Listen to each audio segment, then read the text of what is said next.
Cara Sapato. It's now your fourth win in a row, third longest winning streak in the division. How special was it to fight here in Brazil and get this first round submission? Man, so great to fight in front of my people. You know, a lot of memories on this stadium. You know, here I became the Ultimate Fighter champion. So I'm so happy, man. And as I said, you know, there is a lot of Brazilian legends, you know, about to retire, and I'm here to take the torch, you know, and pick up where they left off. You know, I want to keep like representing my people, my country, and do my best, you know. So that's it. Were you expecting such a quick finish? Man, as I said before in the interviews, I said, man, I'm gonna submit the guy who never been submitted before in the first round, and I just did it, you know. So I'm really happy. I'm not even on my prime, so wait until I get there. Do you have anyone in mind that would like to fight next? You're winning 4 in a row now, so you probably expect a bigger name now. Actually, I want a challenge, you know. I always want a challenge. I move for a challenge. Whoever comes, I'll be ready for this. You know, as I said, I'm ready for whoever comes. You know, and I'm not even on my prime. You know, and every fight I learn. Every fight I became a different fighter. But just now you were talking about a guy that you would be honored to fight. You weren't calling him out, but you were saying that he was someone that you would be interested in fighting. That's Chris Weidman. Yeah. Why would you be interested in that fight? You know, he's a big name. I'm a huge fan. You know, it would be great to share an octagon with him. You know, he beat a lot of Brazilians, like Anderson Silva 2 times. You know, the great all times. He beat Vitor Belfort, he beat Lyoto Machida, he beat Demian Maia. So it would be great to represent my country against him. You know, and he's a big fight. You know, like he's a big challenge. So it would be awesome, man. It would be like great for me, a pleasure for me. Are you interested in a quick turnaround? Do you already have plans for when you want to be back out there?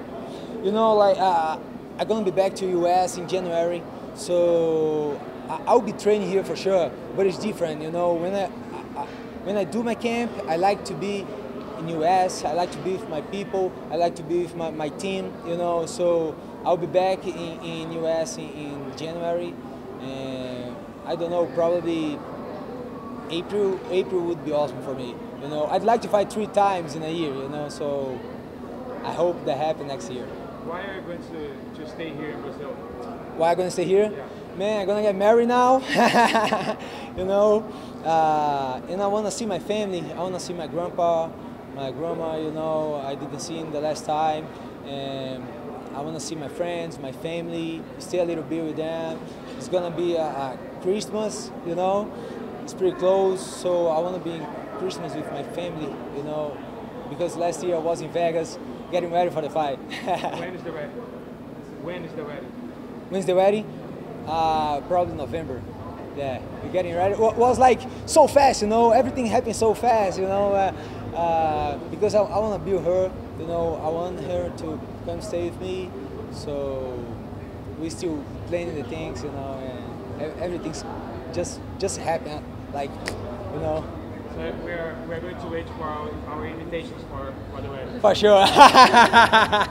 Where are you going to train here while you stay here? Yeah, for sure. I like to be trained, you know. Like my last fight, I just stay off for a week, you know, because I had some travels, you know, but I want to be back to the training. I'm okay. I didn't get hurt, you know. So I have a lot of friends in Rio. I have a lot of friends in Bahia. I have a lot of friends in João Pessoa, and a lot of good training partners for me.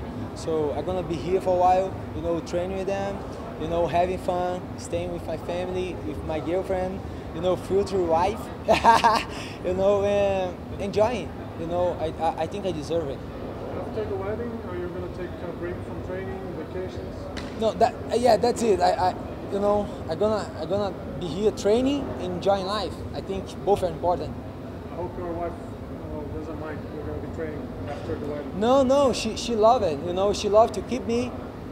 She loved to keep me like in shape. You know, it's good. Very well. Congratulations. Oh, thanks so much. Appreciate it, man. I mean, right now you're on a streak, and you talked about it already, and it's not even your prime yet.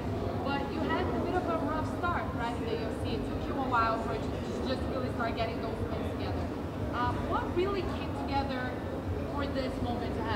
it ATT, just the rep, the evolution in your game? Yeah, was everything, you know, like when I came to the UFC, you know, to the Ultimate Fighter actually, I had only 3 fights, like 6 months training MMA. So I had only jiu-jitsu and I started training boxing.